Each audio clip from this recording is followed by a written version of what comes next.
Hey, mambo vipi? Karibu kwenye The Exo Show. Mimi naitwa Tira na niko na swaiba wangu, ni mshauri wangu, ni therapist wangu. Kwa hiyo nimeona ni nafasi nzuri kabisa nawe kuendelea kukupa madini ambayo mimi nayapata kutoka kwake. Karibu sana Elibariki. Asante sana Tira. The Exo inayo furaha wakati wote inapokuwa na wewe, sasa na yule ambaye anaangalia hivi sasa. Nashukuru sana. Tunakuaga kwenye mahusiano. Naam. Hatujui kama tuko kwenye attachment au tuko kwenye mapenzi. Ama nimesema sahihi eh? Yeah, mahusiano sahihi. Lakini je, hayo mahusiano ndani yake kuna mapenzi au kuna attachment? Yeah. Najuaje? Mahusiano ni muunganiko wa vitu viwili. Yes. Sasa nguvu iliyoviunganisha hivyo vitu inaweza kawa ni love. Au inaweza kuwa ni kitu kinachokiitwa attachment. Sijui Kiswahili chake kizuri ni kitu. Hiyo attachment. Yes. We just know ni attachment. Yaani ukiwa attached na mtu. Yeah, na watu wengi wanadhani wako kwenye mahusiano ambayo nguvu yake ni love, lakini wasichofahamu ni kwamba hapana upendo. Yaani ile nguvu inayowaunganisha, ile gundi inayowaunganisha sio. Ni sawasawa, nilikuwa nakupa mfano hapa, ni sawasawa na mtu ambaye umkute mtu anakula chakula.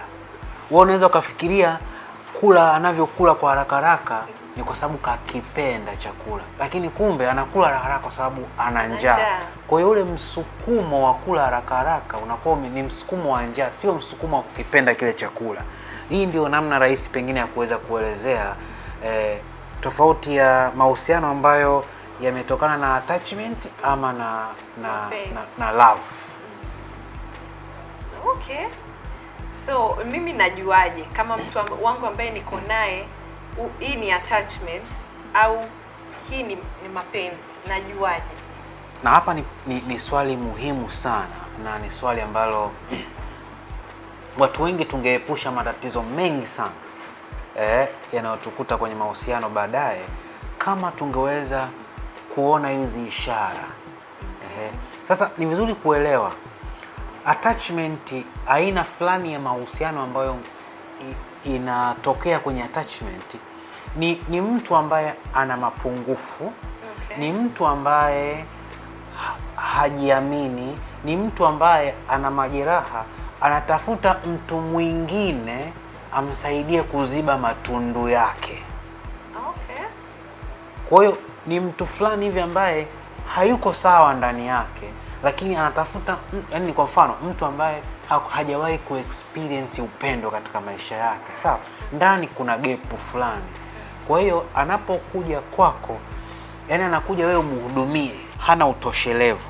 Maana yake atakuja kwako wewe ukiwa ni kama mtu ambaye unatakiwa umhudumie yeye, umpe faraja yeye, sawa? Na watu wa namna hii wanakuwa, utawaona toka mwanzo, ni watu ambao wanapenda kumiliki, wanapenda kucontrol, hakupi uhuru wako. Ni mtu ambaye anataka kukucontrol, kukumonitor, hataki aone unaongea na mwingine kwa sababu ndani mwake ana hofu ya kupoteza, ana hofu ya kuibiwa. Umenipata? Ni aina fulani ya watu ambao anataka attention yako yote ihamie kwake. Ni aina fulani ya watu ambao wanataka wewe uzime ndoto zako zote, uhudumie ndoto zake yeye. Okay. Atakupa chakula, atakupa kuvaa, lakini hata mara moja ni nadra sana kumuona akiongelea kukusaidia kwenye ndoto zako ambazo hazihusiani na yeye. Kwa hiyo nini utaanzaje kutambua kwamba huyu mtu? Wiki ya kwanza ya mahusiano, observe hivi vitu. Kuna statement fulani, kuna sentensi fulani hivi ambazo zitaanza kutoka. Ukiona unakutana na mtu mwanzoni tu anaanza kukwambia, yani ndio una siku 3 au 4, katika maisha yangu yote sijawahi kujisikia ninavyojisikia. Umeelewa? Yani ikitokea siku umeniacha, sijui nitafanya nini. Umeelewa? Yani sipendi kukuona ukiwa ongea na mtu mwingine na kutumia message, mbona hujibu haraka? Yani unaanza kuona mtu ana wivu, ana possessions fulani, ana control fulani, na utaifeel wiki ya kwanza tu utaanza kuona mbona kuna kitu kitakachotokea nini. Utaanza kufeel Ni tofauti na yule mtu ambaye unakutana naye anakuambia yes nakupenda lakini naheshimu uhuru wako. Yeah. Umenipata? Yes, inawezekana wewe una ndoto zako ambazo zifanani na mimi, lakini it's fine wewe okay. Yaani kuna namna fulani anakutrust, kuna namna fulani anakuacha uwe wewe. Okay. Umenipata? Yeah. Hawa ni watu wawili tofauti. Unaweza kuwa kwenye mahusiano na huyu mtu ambaye ana protect, anakushikilia muda wote, anakuwa amekungangania, hataki uongee na mtu. Wengine ndio wanalazimishwa hata kuacha kazi. Yeah, hizo zipo sana. Hakuna love ambayo itamfanya mwingine akawa uncomfortable.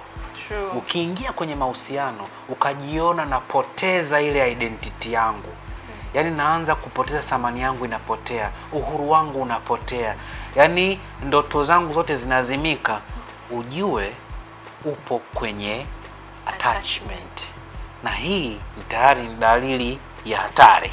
Maana yake ni kwamba kwa huu uhusiano kufika mbali panahitaji nguvu kubwa sana ambayo inaweza kuwa na gharama kubwa sana.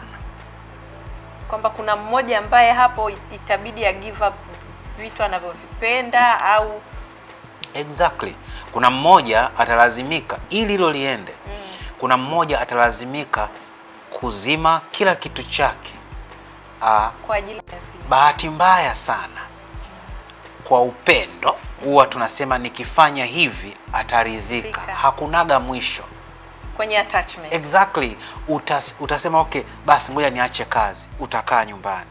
Utashangaa havitoshi bado, haridhiki, kwa sababu shida alionayo sio wewe, shida alionayo ni yeye. Okay. Yaani kuna kitu hakiko sawa ndani yake, anajaribu kukipata kutoka nje na hakipatikani. Kwa hiyo umeshakutana na situation ambazo unakuta mtu amefanya kila kitu. Yeah. Ameacha kazi, ameacha sijui alikuwa anatoka na marafiki kwenda kwenye vikundi, kaacha, yaani kwenye ukimaliza kwenda vikundi anakuambia kwenye simu yako mbona kuna magroup mengi. Unatoka kwenye magroup.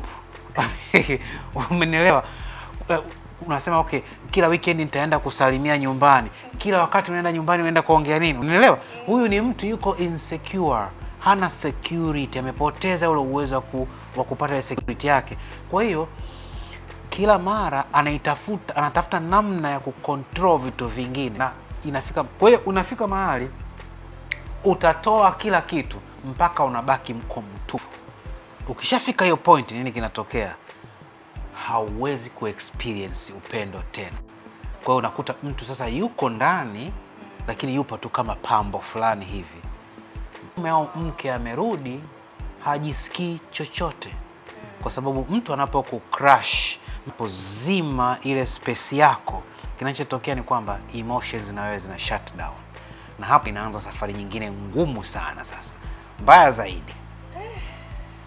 zaidi kwamba ni aina fulani ya watu ambao inafika point upo ndani, hakutreat vizuri, lakini ukitaka kutoka hakubali utoke. Yaani atapambana kwa namna zote. Utaona ni mtu ambaye anafanya lobbying. Ataenda kwa wazazi, wale wadogo zako, shemeji zake, atakuwa anawapa hapa viela kiasi kwamba hakuna mtu mwingine yote atakuamini story yako. Unanielewa? Kila utakayoipeleka kwamba huyu mtu ananitreat vibaya, hautaaminika. Kwa sababu mama anapewa viela, baba anapewa hela, shemeji anapewa viela. Kwa hiyo unabaki kwenye kisiwa fulani hivi, hakana msaada, uko peke yako. Lakini unachokiexperience ndani ni kitu tofauti kabisa na jinsi anavyokionyesha nje. Wow. Kama ikiwa iko too much mtu, inaweza ikafikia kwamba yule mtu hata akakudhuru wewe baadaye. Yaani kwa namna ya kwamba anaweza akakupiga, anaweza akaamua hata yeye mwenyewe akajidhuru yeye mwenyewe. Inaweza ikafikia to that extent. Nikwambie matukio mengi sana unaoyaona ya watu kupigwa vibaya, kuumizwa vibaya, umenipata? Ambayo kwa nje tunaweza kusema huyu mtu alimpenda sana huyu mtu kiasi kwamba akamprotect. Mengi yameanzia hapa kwa maana ya kwamba wewe utajaribu kufanya kila kitu kujifit kwenye frame yake, lakini utagundua kila unachokifanya kiu yake haikatiki. Kitakachotokea nini? pale ndipo mtu anapoanza kujifunza kutafuta space yake. Mtu akianza kujifunza kutafuta space yake katikati ya mtu wa namna hii, tafsiri yake ni nini? Huyu mtu anadharau, huyu mtu haniheshimu, huyu mtu anijali. Anaanza kutafuta kwa nini anijali, anaanza kutengeneza scenario kichwani mwake kwamba kuna mtu mwingine. Umenipata? Yeah. Wivu uliopita kiwango cha kawaida unazaliwa, na hawa watu mara nyingi wanakuwa aggressive. Yaani anaweza ukafanya kitu akajaa hasira ambayo huwezi hata kuamini imetoka wapi, na akafanya kitu ambacho, lakini utagundua hasira hii hailipuliwi na ulichokifanya. Utagundua hasira hii inalipuliwa na alichofanyiwa kwenye historia yake huko. Okay. Wewe umekuwa kama kacheche tu ambako kamelipua baruti iliyoko ndani yake yeye mwenyewe. Lakini kwa sababu ile baruti imelipuka, yeye anafikiri kilicholipua baruti ni ile cheche yako. Unaweza ukaona mtu katatizo ni kadogo tu, lakini anavyolipuka anaweza akaongea story hapo zote na maneno yote. Utagundua shida mpaka unashangaa ni hiki au kuna kitu kingine.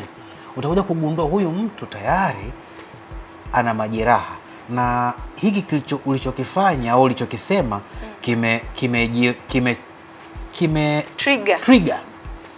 trigger tu majeraha yake. Okay. Na anaweza akalipuka akafanya vitu, na ndio hapo unaweza kuona mtu akapiga akajeruhi au akachukua uamuzi wa kubreak. Baada ya muda, na kwenye session zangu nakuta mtu anakuja, wanaume wengi anakuja anakuambia yani sikufanya uamuzi sahihi. Hiyo sasa ndo pale ambapo anajijua kwamba it was just an attachment. Exactly, anagundua no, nilireact kupita kiasi. Umeona? Na ni kwa sababu yeye anafikiri kwamba alikuwa anampenda yule mtu, lakini kimsingi ni kwamba ana mapungufu fulani ndani yake ambayo anajaribu kuyaziba nje yake na hayazibiki. Kwa ukisha spot hizo dalili toka mwanzo, na pengine najua kuna mtu sasa hivi, kuna mtu anamtongoza sasa hivi, kuna mtu labda watu ndo wako siku ya kwanza au siku ya tatu ya mahusiano, ama wiki ya kwanza au mwezi ya kwanza. Kama unaona hizo ishara, uwe na uhakika kwamba upo kwenye sehemu ambayo mwisho wake uwezekano wa kuwa mzuri ni mdogo sana. Okay. Niko nakwambia ni sawa na mtu ambaye anasubiria boti airport. Haliji. Kwa hiyo utajikuta na ni aina fulani ya watu ambao pia hayuko mwepesi kufanya commitment za future. Kwa sababu umenipata, kuna namna fulani au kinyume chake, umekutana na mtu tu wiki ya kwanza anatangaza ndoa. Umenipata? Hiyo pia ni dalili ya taa nyekundu. Yaani wiki ya kwanza tu au mwezi wa kwanza tu anatangaza ndoa, au twende nyumbani kanitambulishe. Umeelewa? Manake huyu mtu ana insecurity. Anajua yani hana confidence, anahisi nitapoteza. Unaweza ukasema wow, nimepata mtu. Au ile kukuchukua ukae naye mapema, yani amia kwangu tukae wote. Exactly. Wewe unajua ni mapenzi mpaka anataka akae na mimi karibu. Amia kwangu kila kitu. Umeelewa vizuri? Kila siku asubuhi kiamka nipe ratiba yako. Unafanya nini na nini? Wewe mwanzoni unaweza ukafikiria kwamba wow, ukitoka uniambie. Utaona wow, nimepata.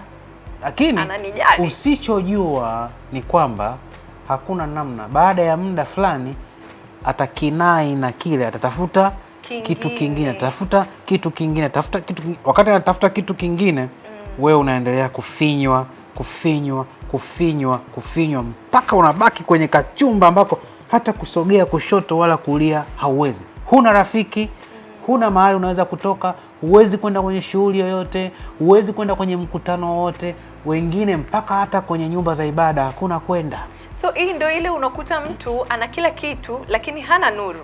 Hawezi kwenda kokote, hawezi kufanya chochote kwa sababu nafsi yake anaona nimebananishwa sana. Yaani kila kitu natakiwa ni report, kila kitu unaona kero, lakini sasa huna namna kwa sababu tayari upo pale. Na kibaya zaidi ni kwamba hicho kikifanyika kwa muda mrefu, mimi nakutana na watu mama amekaa, mdada amekaa kwenye hiyo situation kwa muda fulani, miaka 5 6, inafika mahali ile self worth yake, ile hali yake ya kujithamini inapotea.